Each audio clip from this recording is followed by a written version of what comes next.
All right. Well, first of all, it's a pleasure to talk to you, meet with you. I know you as a producer and MC, but you're now into filmmaking. What made you make this transition into this form of art? It's all the same thing to me. I started out in film school. We got a record deal while I was in film school.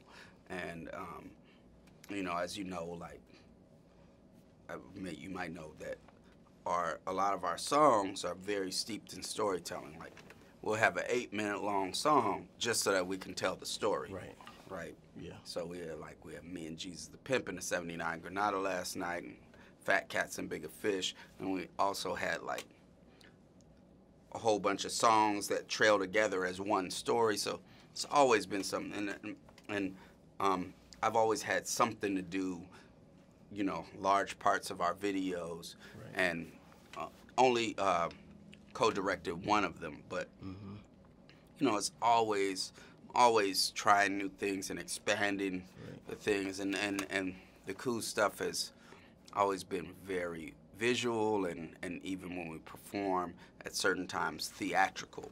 So this is just an extension of that. Now there's some heavy themes in Sorry to Bother You, and it's very, I don't know, I guess the word you used in the past is magical.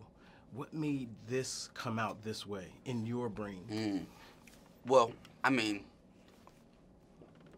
also hearkening back to other things that we do. You know, we always come at things with the Coupe from the side, you know.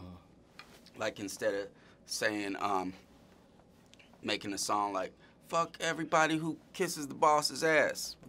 We're like, we do a song that's a commercial for these magical pills that you take that stop you from kissing the boss's ass. It's called ass breath killers.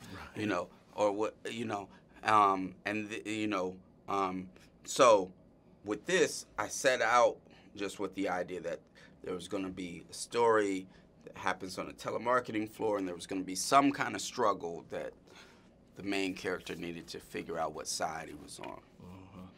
And that's all I knew. But I took the journey with him, and whenever I wanted to figure out how to get some bigger idea, instead of like having somebody say, well, you know, such and such and such and such, message, bing, you know, or let's make him go through this trial of tribulation. He's hungry. You know, he's out looking for food. Oh, he has to sell dope. You know, something like that. You know, like I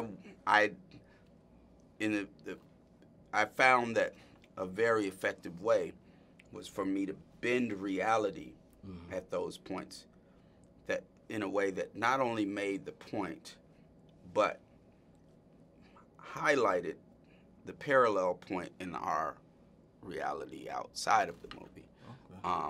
And, you know, because when you're watching a movie anyway, it's all manipulation, it's all exaggeration, but I decided to go literal with it.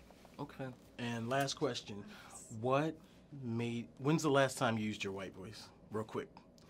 Probably during the telemarketer, or maybe probably trying to get my lights turned back on a couple years ago. Okay.